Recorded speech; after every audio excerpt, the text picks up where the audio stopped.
నమస్తే. Welcome to Suman TV. Arthritis అంటే ఏంటి? ఆర్థరైటిస్ అనేది ఎన్ని రకాలుగా ఉంటుంది? అండ్ నీ పెయిన్స్ అనేది ఎందువల్ల వస్తుంది?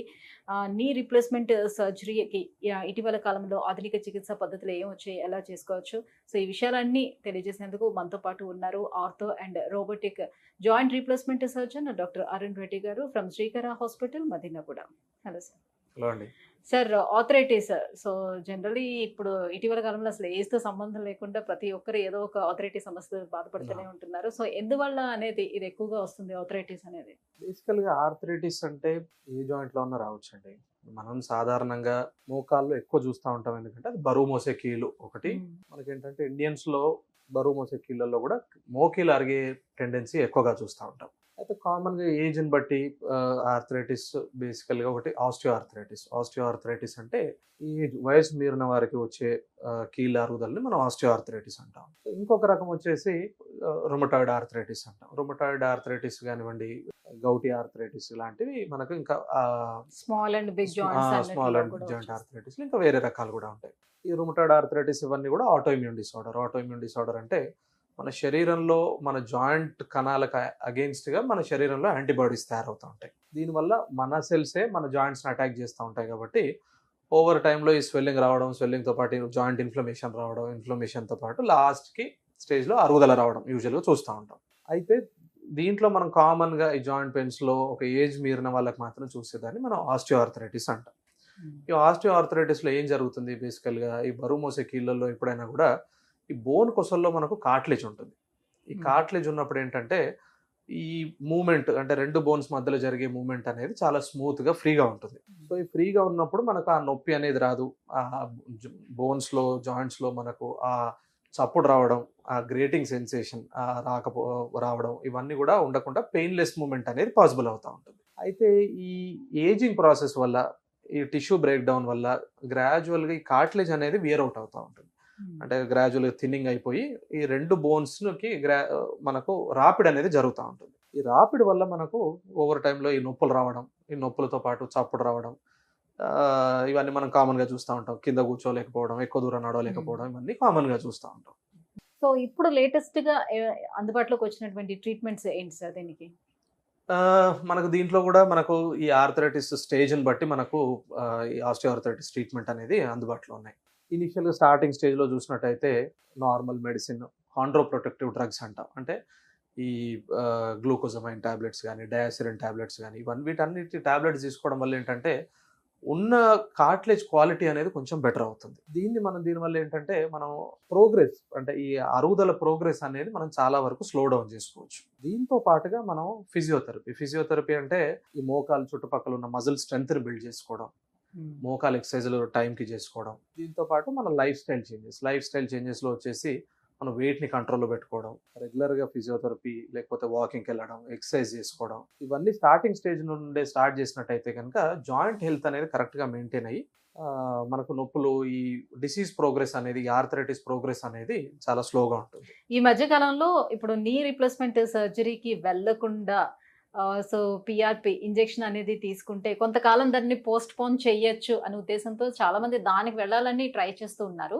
అసలు ఎవరికి సెట్ అవుతుంది ఈ పీఆర్‌పీ ఇంజెక్షన్ అనేది? ఏ స్టేజ్‌లో ఉన్న వాళ్ళకి సెట్ అవుతుంది ఇవన్నీ గూడా అందరికి? మనకు ఈ పీఆర్‌పీ ఇంజెక్షన్‌లు గానివ్వండి, లేకపోతే ఇంకొకటి ఈ హైల్రోనిక్ యాసిడ్ ఇంజెక్షన్స్ అవైలబుల్‌లో ఉన్నాయి మార్కెట్‌లో.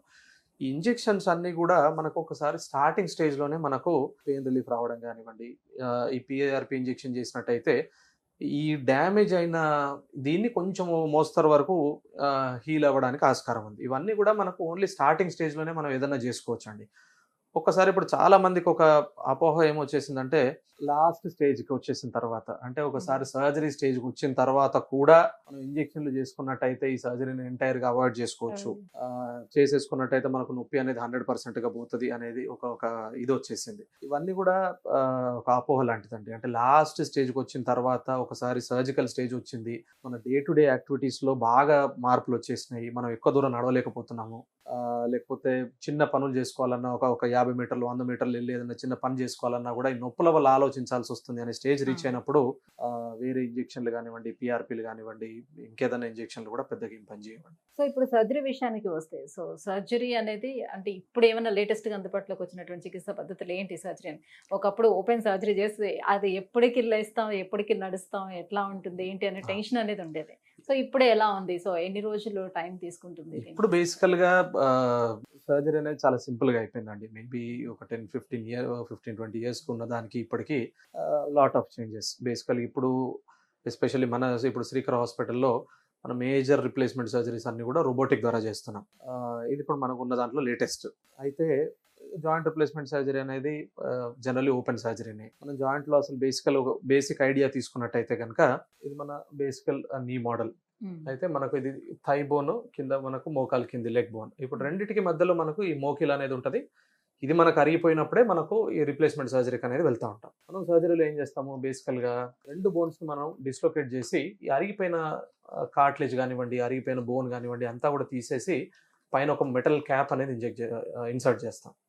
అట్ ద సేమ్ టైం కింది వైపు కూడా అరిగిపోయింది, పాడైపోయిన కార్ట్లేజ్ అంతా కూడా తీసేసి కింద ఒక మెటల్ ప్లేట్ వస్తుంది. మనకు నార్మల్ గా కార్ట్లేజ్ ఉండాల్సిన ప్లేస్ లో మెటల్ ప్లేట్ అంటే ఏ మెటల్ యూజ్ చేస్తారు? మెటల్ కోబాల్ట్ క్రోమ్ ఉండొచ్చు, టైటానియం ఉండొచ్చు, ఇన్వర్ట్ మెటీరియల్ ఉంటుంది బేసికల్గా. ఇది మనకు మధ్యలో కార్ట్లేజ్ ఉండాల్సిన ప్లేస్ లో హై డెన్సిటీ పాలిథిలిన్ అంటే ఒక రకమైన ప్లాస్టిక్ అనుకోండి, ఇది మనం ఇన్సర్ట్ చేస్తాం. అయితే మనం మళ్ళీ అలైన్ చేసినప్పుడు 2 బోన్స్ మధ్యలో ఎక్కడ కూడా కాంటాక్ట్ రాపిడ్ అనేది ఉండదు. సో మనకు ఆ జాయింట్ పని అనేది మొత్తంగా తగ్గిపోతుంది అనేది జాయింట్ రిప్లేస్మెంట్ యొక్క లాజిక్ బేసికల్లీ. ఇప్పుడు మనకు ఉన్న ఈ ఫాస్ట్ ట్రాక్ అనస్థీషియా కానివ్వండి, మనకున్న ఈ రోబోటిక్ టెక్నిక్స్ కానివ్వండి, వీటి వల్ల ఏంటంటే మనం ఇమ్మీడియట్గా ఈ రోజు సర్జరీ అయిందంటే అదే రోజు సాయంత్రం పేషెంట్ని నడిపించే ప్రయత్నం చేస్తున్నాం. మేబీ ఓ ఫ్యూ డేస్లో వాకర్ పట్టుకొని ఇండిపెండెంట్ అయిపోతారు. తన పర్సనల్ పనులు చేసుకోవడం, చిన్నగా ఒక ఇంట్లో వరకు తిరిగే లెవెల్కి మేబీ ఫ్యూ డేస్లో వచ్చేస్తారు. గ్రాడ్యువల్గా అప్పటి నుండి మేబీ ఒక 3-4 వీక్స్ ఫిజియోథెరపీ క్రమంలో గ్రాడ్యువల్గా మజిల్స్ అన్ని కూడా రిలాక్స్ అయిపోయి మళ్ళీ ఒక 1 మంత్ ఎండ్ కల్లా నార్మల్ నడక రావాలి అనేది దీంట్లో.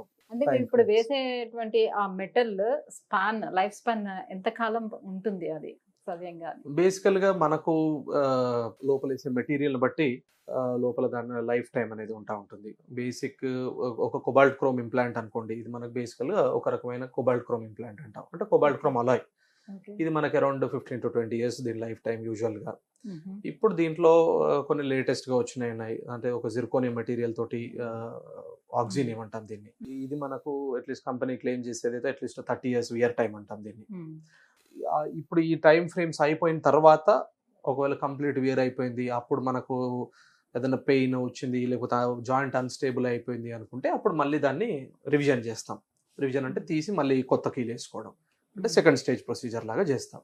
So after knee replacement surgery అసలు ఎలాంటి డిస్కంఫర్ట్ అనేది ఉండదా వాళ్ళకి నడిచేటప్పుడు చేసేదా? ఇనిషియల్గా మనకు ఈ ఫిజియోథెరపీ చేసేటప్పుడు కానివ్వండి, లేకపోతే మనకు జాయింట్ అలవాటు అయ్యే వరకు బేసికల్గా initial depends on person to person. అంటే లోపల ఉండే మన వెయిట్ అనుకోండి, మన టిష్యూ క్వాలిటీ అనుకోండి, మన బోన్ స్ట్రెంత్ అనుకోండి, వీటిని బట్టి ఒక్కొక్క టైం ఫ్రేమ్లో కొందరికి 3-4 వీక్స్లో సెటిల్ అయితే, కొందరికి 6-8 వీక్స్లో సెటిల్ అవుతాయి. బట్ ఓవర్ టైంలో గ్రాడ్యువల్గా మన టిష్యూ క్వాలిటీని బట్టి, మనం చేసే ఫిజియోని బట్టి ఓవర్ టైంలో మోకాల నొప్పులు అనేవి అందరికి సెటిల్ అవుతూ ఉంటాయి. సో సర్జరీ అయిన తర్వాత చెయ్యకూడని పనులు ఏంటి? దగ్గర ఇప్పుడు అన్ని పనులు చేసుకోవచ్చు. రొటీన్ వాకింగ్కి వెళ్ళొచ్చు, స్టేర్స్ క్లైంబ్ చేయొచ్చు, చాలా మంది బైక్ డ్రైవ్ చేసుకుంటారు. దగ్గర యాక్టివిటీ లిమిటేషన్ యాజ్ సచ్ పెద్దగా ఏమి ఉండదు. కాకపోతే ఇప్పుడు మనం వేసే హై ఫ్లెక్స్ నీస్ అంటామంటే చాలా వరకు న్యాచురల్ హ్యూమన్ నీ లాగానే చాలా బెండింగ్ వచ్చినా కూడా కింద కూర్చోవడం వీలైనంత వరకు అవాయిడ్ చేసుకోమని చెప్తాం. ఎందుకంటే కింద కూర్చొని లేచినప్పుడు మన మోకాల మీద చాలా స్ట్రెస్ పడుతూ ఉంటుంది. సో స్క్వాటింగ్ అంటే భూమి మీద కూర్చొని ఇండియన్ టాయిలెట్ వాడడం కానీ, కింద కూర్చోవడం కానీ, ఇటువంటి అన్ని కూడా అవాయిడ్ చేసుకుంటే మెట్లు అందరూ ఎక్కొచ్చు, ఎక్కితే జాయింట్ కి ఇబ్బంది రాదు. Thank you so much sir. So knee replacement సర్జరీకి ఆధునిక చికిత్స పద్ధతులు ఏమేమి అందుబాటులోకి వచ్చాయి, సో ఎలా చేస్తారు, ఈ విషయాలన్నీ తెలియజేసినందుకు thank you so much. Thank you అండి.